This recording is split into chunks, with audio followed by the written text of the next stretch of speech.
손 높이 들고 믿음의 고백 함께 선포하도록 하겠습니다.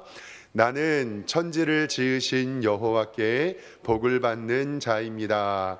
아멘. 천지를 지으신 여호와께 복을 받는 우리 성도님들, 우리 교회에 오신 것을 환영합니다. 하나님께서 오늘도 은혜 주시고 함께 해 주실 줄 믿습니다. 우리 말씀 듣기 전에 옆에 있는 성도님들과 인사 한번 할까요? 좌우 돌아보시면서 주님의 이름으로 사랑합니다. 인사 한번 하겠습니다. 네, 오늘 예배 잘 오셨습니다. 하나님께서 오늘도 함께하여 주시고 은혜 내려주실 줄 믿습니다. 예수 그리스도의 복음은 예루살렘과 온 유대와 그리고 사마리아와 땅끝까지 이르러 선포됩니다. 그리고 그 땅끝까지 선포된 하나님의 복음이 있었기 때문에 우리들도 이렇게 하나님의 말씀을 듣고 구원받고 예배할 수 있습니다. 초대교회에서 하나님의 복음이 예루살렘을 거쳤고요. 그리고 사마리아를 넘어 땅끝으로 가는 목전에 있습니다. 그리고 오늘 말씀 나오는 고넬료의 가정을 통해서 이방인을 위한 복음이 선포됩니다. 그것이 바로 오늘 말씀의 시작입니다. 이스라엘 땅이었습니다. 가이사랴 지방에 로마 사람이었고 백부장이었습니다. 백부장은 100명의 군대를 거느리는, 지금으로 이야기하면 한 대위나 소령 정도 되는 중대장급을 정도 되고요. 그리고 젊은 군인입니다. 100명의 군사를 거느리는 백부장이니까 성경은 그를 어떻게 표현하고 있냐면, 우리 지난주에 말씀 봤듯이 10장 2절 말씀 성경 좀 보겠습니다. 이렇게 기록하고 있습니다. 10장 2절에 그가 경건하며 온 집안과 더불어 하나님을 경외하고 백성을 많이 구제하고 하나님께 항상 기도하였다. 아멘. 그리고 4절 말씀에 고넬료가 주목하여 보고 두려워 이르되 주여 무슨 일입니까? 천사가 이르되 내 기도와 구제가 하나님 앞에 상달되어 기억하신 바 되었다. 아멘. 즉 고넬료는 이방 사람인데 하나님을 알았습니다. 그리고 하나님을 경건하고 집안과 더불어 하나님을 경외하고 하나님께 항상 기도했다라고 이야기합니다. 그리고 4절 말씀을 보면 하반절에 내 기도와 구제가 하나님 앞에 상달되었다. 아멘. 사랑하는 성도 여러분, 오늘 우리가 오전에도 말씀드렸듯이 우리의 기도가 하나님께 상달되어 하나님께서 응답해 주실 줄 믿습니다. 정말 하나님께서는 우리의 번제와 소제를 기억하시고 우리에게 복 주실 줄 믿습니다. 매일 새벽에 오셔서 기도하고 금요 기도 때 기도하고 수요 예배 때 와서 기도하시고, 그리고 오늘도 예배 드리면서 하나님께 간구하는 여러분들의 기도에 아버지께서 응답하여 주시고 우리의 기도가 하나도 땅에 떨어지지 않기를 주님의 이름으로 축원합니다. 이렇게 성경은 고넬료의 가정을 칭찬하고 있습니다. 저는 고넬료의 가정 바라보면서 우리 성도님들도 이와 같은 복 받으시기를 소망합니다. 그때 고넬료의 가정에 천사가 나타나서 명령합니다. 그것은 뭐냐면 요빠 지역에 가면 베드로 사도가 있으니 이 베드로 목사님을 모시고 와서 가정 예배를 드리라고 이 천사가 명령합니다. 그래서 이 고넬료는 하나님의 말씀에 순종하여서 요빠 지역으로 자기의 종을 보냅니다. 그리고 가서 베드로 목사님을 모시러 갑니다. 하나님께서는 참 신기하신 하나님입니다. 이렇게 고넬료의 가정에만 역사하시는 것이 아니라 하나님께서는 베드로에게도 그대로 역사합니다. 그 이튿날을 종을 보냈을 때에 그 종이 도착하는 시간쯤에 하나님께서는 베드로에게 역사하셔서 율법적으로 먹지 말아야 할 음식을 이 보자기에 내려 보내십니다. 그리고 그 보자기에는 4발 달린 짐승 돼지 같은 것, 그리고 땅으로 기어가는 짐승 뱀 같은 것, 먹지 말아야 할 물고기와 새들이 보여집니다. 하나님께서는 베드로에게 그 환상 가운데 보여주시면서 3번이나 잡아 먹으라라고 말씀을 합니다. 그때 베드로는 아유 예수님, 어떻게 내가 이것을 잡아 먹습니까? 라고 이야기하고 뭐라고 얘기하냐면 깨끗하지 않는 것을 내가 먹을 수 없습니다 라고 얘기를 합니다.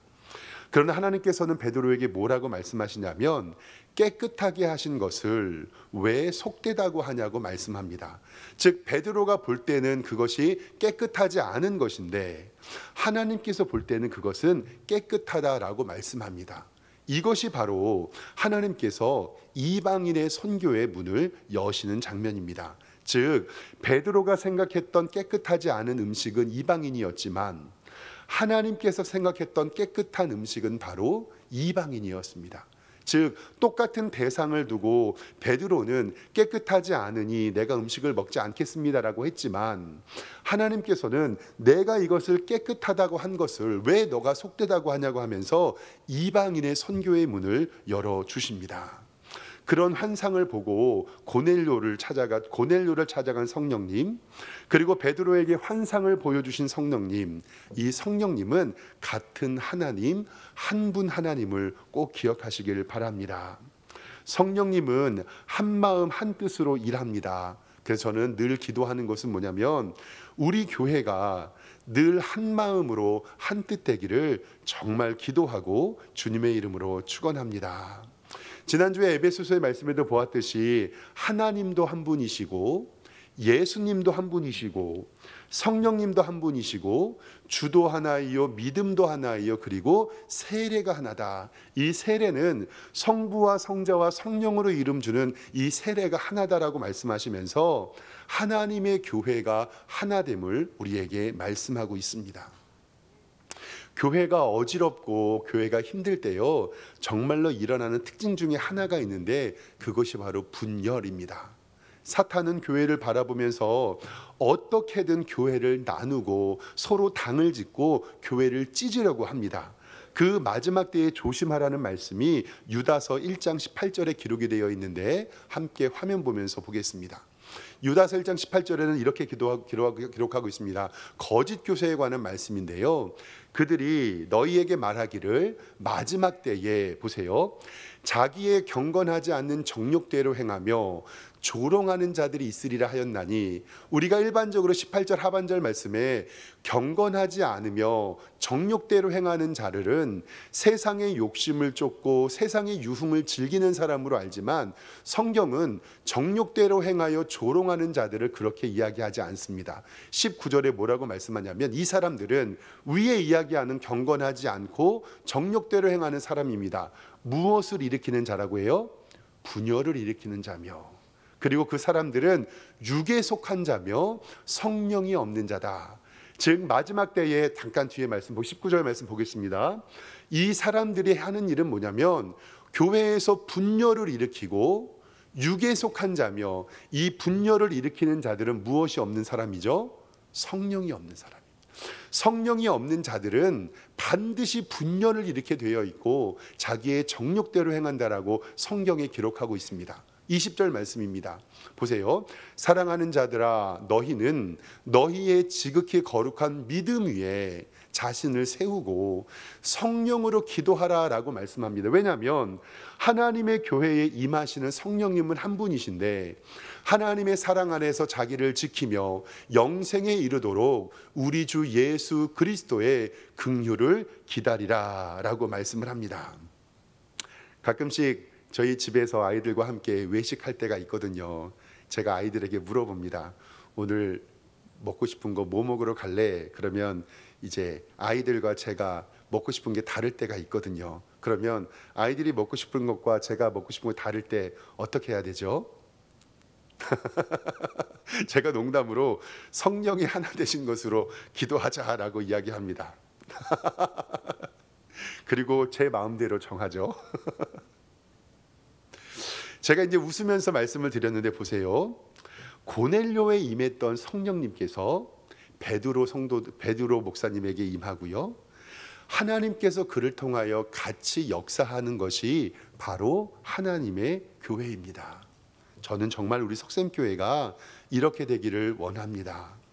하나님께서 담임 목사에게 성령님을 부어주시면 동일한 성령님을 장로님들과 안수집사님들과 권사님들과 우리 서리집사님들에게 하나님께서 동일하게 부어주실 줄 믿습니다.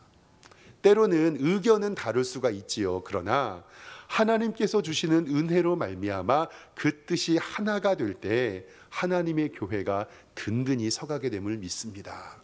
우리 성도님들도 기도해 주실 때 우리 석샘교회가 하나님의 한 성령으로 하나가 되게 하여 주시고 하나님의 풍성한 은혜를 누릴 수 있도록 꼭 기도해 주시기를 바랍니다. 때마침 베드로의 집에 찾아온 손님이 있었습니다. 오늘 성경 말씀을 좀 읽어보겠습니다. 17절 말씀입니다. 17절 보겠습니다. 성경 보겠습니다. 베드로가 본 바 환상이 무슨 뜻인지 속으로 의아해했습니다. 베드로가 아직 그 뜻을 알지 못하고 환상이 무슨 뜻인지 의아해했는데 마침이라는 단어가 있습니다. 마침에다 동그라미 좀 쳐주세요. 하나님께서 우리에게 기도로 응답하실 때 마침내 하나님께서 성령으로 연합하시는 사역들을 우리에게 알려주십니다. 고넬료가 보낸 사람들이 시몬의 집을 찾아서 문 밖에 섭니다. 그리고 18절 말씀에 불러 묻되 베드로라는 시몬이 여기에 유숙하느냐라고 이야기를 합니다. 19절의 말씀에 보면 베드로가 환상에 대하여 생각할 때에 성령께서 그에게 말씀하시되 두 사람이 너를 찾는다라고 이야기를 합니다. 이제 베드로가 이해하기 시작했어요. 19절 말씀에 보니까 베드로가 환상 가운데 대하여 생각할 때에 성령께서 그에게 말씀하셨는데 두 사람이 너를 찾았다. 그래서 20절 말씀에 성령님의 음성을 들려줍니다. 일어나서 내려가 의심하지 말고 함께 가라. 내가 그들을 보내었느니라 라고 말씀합니다. 정말 이것은 하나님의 순탄한 은혜입니다. 하나님께서 고넬료에 보내주신 성령님을 베드로에게 그대로 보내주셨습니다. 하나님이 통치하시는 이 세상에는 우연이라는 말이 없습니다. 세상 사람들은 기막힌 우연이라고 하고 왜 속된 말로 전 어렸을 때 이런 말 많이 들었거든요. 어떤 일들이 이렇게 순차적으로 잘 진행되면 뭐가 맞는다고 하죠? 아다리가 맞는다고. 아다리가 맞는다고 하는데 그 말이 어디에 나왔는지 모르겠지만 그러나 우리는 믿음의 사람들은 믿습니다. 이 모든 것이 하나님의 섭리와 하나님의 주권 가운데 일어납니다. 최종적인 결론은 궁극적으로 하나님의 뜻이며 하나님의 주권입니다. 때로는 우리는 그것을 인정하기 힘들어도 그것을 인정하고 그곳에서 역사하시는 하나님의 뜻을 발견해야 합니다. 예수님께서 제자 파송을 하실 때 제자들에게 하신 말씀인데요. 앞에 화면을 좀 잠깐 보겠습니다. 마태복음 10장 29절의 말씀입니다. 보세요. 참새 두 마리가 한 아사리온에 팔리지 않느냐? 그러나 너희 아버지께서 허락하지 아니하시면 그 하나도 땅에 떨어지지 아니하리라. 여기서 한 아사리온은 16분의 1 데나리온이니까 지금 우리나라로 치면 500원, 1000원 정도밖에 안 하는 가장 작은 돈이거든요. 참새 두 마리가 한 아사리온에 팔리는 것도 하나님께서 허락하지 아니하시면 그 땅에 떨어지지 아니하리라라고 이야기하는 것은 온 우주에 역사하시는 분이 하나님이라는 사실입니다. 그리고 30절 말씀에 너희에게는 무엇까지 세신바되어 머리털까지 세신바되었으니 두려워하지 말라. 너희는 많은 참새보다 귀하니라. 아멘. 또 그 다음 말씀입니다.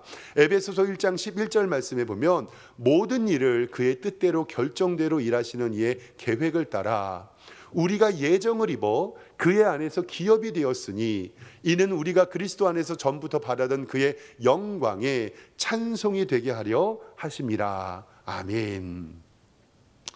아무도 알지 못했던 이전의 우리의 모습 가운데서 제가 오리왕길동 지역의 석샘교회의 담임 목사로 오게 되는 것은 꿈에도 몰랐던 일입니다. 그리고 우리 성도님들과 만나서 함께 교제하고 예배하고 함께 기도할 수 있던 것은 하나님의 섭리고 하나님의 축복인 줄 믿습니다. 사랑하는 성도 여러분, 이렇게 우리가 만난 것이 우연입니까? 아니면 아다리가 잘 맞아서 된 겁니까? 절대 아닙니다. 아다리가 맞는 것도 아니고 우연도 아니고 이것은 하나님의 뜻과 하나님의 섭리가 있을 뿐입니다. 그래서 우리는 하나님의 사랑에 매는 줄로 하나가 되어 하나님의 교회를 든든히 지켜야 합니다. 고넬료는 천사를 보고 사람을 보냈고 베드로는 환상을 보고 사람을 만났습니다. 한 성령님이 말씀하셨습니다. 의심하지 말고 가라. 한 성령님이 역사하셨습니다. 그리고 베드로가 성령님을 의지하고 손님을 맞습니다. 21절 말씀 성경을 보겠습니다. 21절 말씀 성경을 보면 베드로가 내려가 그 사람들을 보고 이르되 내가 곧 너희가 찾는 사람인데 너희가 무슨 일로 왔느냐라고 이야기하니까 종들이 22절에 이야기합니다. 그들이 대답하되 백부장 고넬료는 의인이고 하나님을 경외하는 사람입니다. 유대온 족속이 칭찬하더니 그가 거룩한 천사의 지시를 받아 당신의 집으로 청하여 말을 들으러 한대. 즉 설교해 주시러 하십시오. 우리가 모시러 오겠습니다. 이렇게 성령님이 역사하시는 것을 하나님께서는 알게 하여 주십니다. 저는 우리 교회도 이러한 성령님의 역사가 충만하기를 소명하고 하나님의 은혜가 넘치기를 주님의 이름으로 축원합니다. 저도 사역하면서 이런 신비한 경험을 경험한 적이 한 번 있습니다. 벌써 한 20년 가까이 된 일인데요. 제가 전임 사역을 처음 시작하면서 전도사 사역을 할 때였어요. 그러니까 전임 전도사죠. 그때 전도 폭발이라는 훈련 프로그램을 성도들에게 가르칠 때였습니다. 제가 가르치는 성도는 2명이었는데 한 분은 장로님이었고 한 분은 안수 집사님인데, 이 전도 폭발이라는 프로그램은 어떤 거냐면요, 내가 다른 사람에게 전도 폭발 전문을 외워서 한 40분 정도 돼요. A4 용지 한 15장 정도 되거든요. 이 전문을 딸딸딸딸 외워가지고 다른 사람에게 복음을 소개하는 거예요. 그래서 2분을 가르치게 되었는데 한 16주 교육을 마친 다음에 이 2분이 시험을 봐야 돼. 이 시험은 뭐냐면 예수님 안 믿는 다른 사람 앞에서 그 전도 폭발 전문을 외워서 암송하는 겁니다. 그러니까 그분을 전도하는 거죠. 그래서 제가 미리 숙제를 내줬어요. 다음 주에 시험이니까 여러분들이 전도 폭발 전문을 외워서 외울 사람을 알려주시고 우리 기도하십시다 라고 시간을 좀 두고 기도를 했습니다. 장로님께서는 용기를 내셔서 어떤 분에게 전도 폭발 전문을 하기로 하셨냐면, 자기가 새어머니, 그러니까 아버지가 어머니가 먼저 돌아가시고 새 어머니가 계신데 그 어머니에게 복음을 증거하고 싶다라는 거예요. 그런데 그 어머니는 불교적인 전통에 있으셨고, 그리고 조금 새 어머니이기 때문에 이렇게 연락을 안 하다가 그분에게 복음이 너무 증거하고 싶어서 그분에게 연락을 해서 다음 주에 목사님을 모시고 어머님 댁에 갑니다라고 얘기를 한 거예요.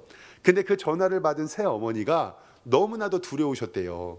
자기는 불교를 믿는 사람이었고, 그리고 자기 의붓 아들이잖아요. 아들이 전화해갖고 그것도 목사님을 데리고 온다. 그때 전도사를 데리고 온다고 하니까 깜짝 놀래가지고 마음이 두려우셨대요. 그래서 그 날이 오기 전까지 마음이 두근반 세군반하고 오시지 말라고 전화를 할까 이렇게 생각을 하셨다고 합니다. 그런데 저희 전도폭발 팀원들이 함께 기도하면서 그 복음 증거하는 것을 위해서 기도를 했습니다. 그리고 그 집에 방문해가지고요, 초인종을 띵동하고 눌렀는데 그 장로님의 어머님께서, 그러니까 새 어머니께서 저를 보시면서 굉장히 환하게 웃어주셨어요. 정말 뭐라 그럴까, 막 장동건을 만난 것처럼요. 굉장히 환하게 웃어주셨어요.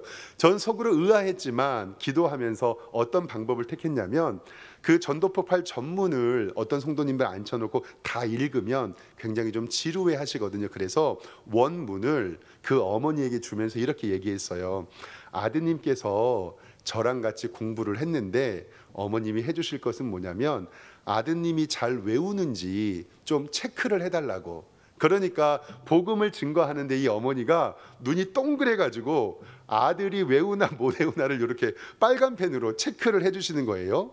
근데 정말 하나님의 은혜가 임하니까 어떤 일이 있었냐면, 장로님께서 그 전도폭발 전문을 읽으셨는데 그것을 들으시고 내 아들이 이것을 틀리나 안 틀리나 뭐해요, 이렇게 체크를 하시잖아요. 끝나고 나서 엄청 우시면서 복음을 받아들이고 영접 기도까지 받으셨어요. 그리고 식사하는 가운데 있어서 이제 교제를 하고 있는데 이제 어머님께서 얘기를 해주시는 거예요. 어젯밤에 너무나도 전도사님, 제가 오는 게 싫었대요. 그리고 아들이 오는 것도 부담스럽고, 그래가지고 어떻게 하면 아들이 오지 않게 할까봐 고민하다가 어쩔 수 없이 오게 됐는데, 어젯밤에 꿈을 꿨는데 꿈속에서 이런 일이 벌어졌대요. 자기가 집에서 잠을 자고 있는데 계속 문 밖에서 어떤 사람이 문을 계속 두들기는 거예요. 쾅쾅쾅쾅. 그러면 일반적으로 문을 두드리면 두드리는 사람을 흉볼까요? 문 안 열어주는 사람을 흉볼까요? 두드리는 사람을 흉보잖아요. 근데 동네 사람들이 다 얘기하는 거예요. 아이 아줌마 문 좀 열어주라고, 문 좀 열어주라고. 근데 그 사람이 계속 문을 두드리는데 문을 안 열어준다고 계속 뭐라고 하길래 어쩔 수 없이 동네 사람들 시끄러워서 그 문을 열어줬는데요. 문을 딱 여니까 덩치가 산만하고 양복 입고 험상궂게 생긴 사람이 이만한 꽃다발을 들고서 문 앞에 서 있더래요. 그러면서 그 꽃다발을 받고 나서 꿈이 깬 거예요. 그 전날 밤에. 제가 덩치가 산만하잖아요. 그러니까 이 어머님께서 저를 보고 웃은 게 뭐냐면, 덩치 산만한 사람이, 제가 교회에 있을 땐 좀 작아 보이는데요, 아파트 입구 들어가려고 그러면 이 문만 하잖아요. 그리고 나서 양복을 입고 있는 모습을 바라보면서 아, 이분이 어제 나한테 꽃을 갖다 준 분이구나라고 생각하면서 저를 하나님께서 보내주셨다고 믿으셨다고 하더라고요. 저는 장로교 목사고요. 이 환상과 예언에 대해서 아주 성경에 근거하여서 바라보는 사람이거든요. 근데 저는 이것을 바라보면서 신비한 체험이나 꿈과 환상을 조금 철저히 점검하려고 하는데, 저는 그날 저녁에 하나님께서 그 어머님께 성령님 보내주셔서 그 같은 일을 벌어주셨다고 저는 믿습니다. 왜냐하면 우리가 기도했고 하나님께서 그 가정을 구원코자 하시는데, 그러한 마음을 통해서 덩치가 큰 사람이 양복 입고 꽃다발 입고 갖고 왔다는 것이, 전 나중에 생각을 해보니 그것이 바로 하나님의 복음이었고 예수 그리스도였다는 것을 알게 되었습니다. 사랑하는 성도 여러분, 오늘 말씀은 딱 한 가지입니다. 뭐냐면 기독교의 역사는 성령의 사역이고 성령의 역사입니다. 성령님께서 능력 주셔야만 우리는 그 일을 감당할 수 있습니다. 이렇게 성령님이 하시는 일은 모든 것이 합력하여 선을 이루는데, 우리 교회도 우리의 가정도 이런 합력하여 선을 이루는 역사 있기를 소망합니다. 화면 보시면서 로마서 8장 26절 말씀을 좀 확인하도록 하겠습니다. 이와 같이 성령도 우리의 연약함을 도우시나니 우리는 마땅히 기도할 바를 알지 못하나 오직 성령이 말할 수 없는 탄식으로 우리를 위하여 친히 간구하시느니라. 그 다음에요, 마음을 살피시는 이가 성령의 생각을 아시나니 이는 성령님이 하나님의 뜻대로 성도를 위하여 간구하시는데, 28절이 너무 은혜로워요. 우리가 알거니와 하나님을 사랑하는 자 곧 그의 뜻대로 부르심을 입은 자들에게는 어떻다고요? 모든 것이 합력하여 선을 이루느니라. 아멘. 이렇게 한 하나님과 한 성령님과 한 예수님을 믿는 우리들에게 모든 것이 합력하여 선을 이루는 기적이 있기를 소망합니다. 이것이 바로 성령의 능력입니다. 이제 베드로는 짐을 싸서 고넬료 가정으로 출발합니다. 이방인을 위한 교회, 하나님의 기도로 세워집니다. 석샘 교회에 성령님이 충만함이 가득하여 하나님의 능력을 세우는 복된 교회 되기를 주님의 이름으로 축원합니다. 기도하겠습니다. 하나님 아버지, 은혜와 사랑에 감사합니다. 고넬료의 가정을 통하여 하나의 성령님으로 말미암아 이방인을 위한 교회가 세워집니다. 하나님, 우리 석샘교회도 이러한 한 하나님, 한 예수님, 한 성령님 믿으며 하나님의 은혜 누리게 하여 주시고 합력하여 선을 이루시는 하나님의 능력을 경험하는 복된 교회 될 수 있도록 인도하여 주시옵소서. 감사드리고 예수 그리스도의 이름으로 기도드리옵나이다. 아멘.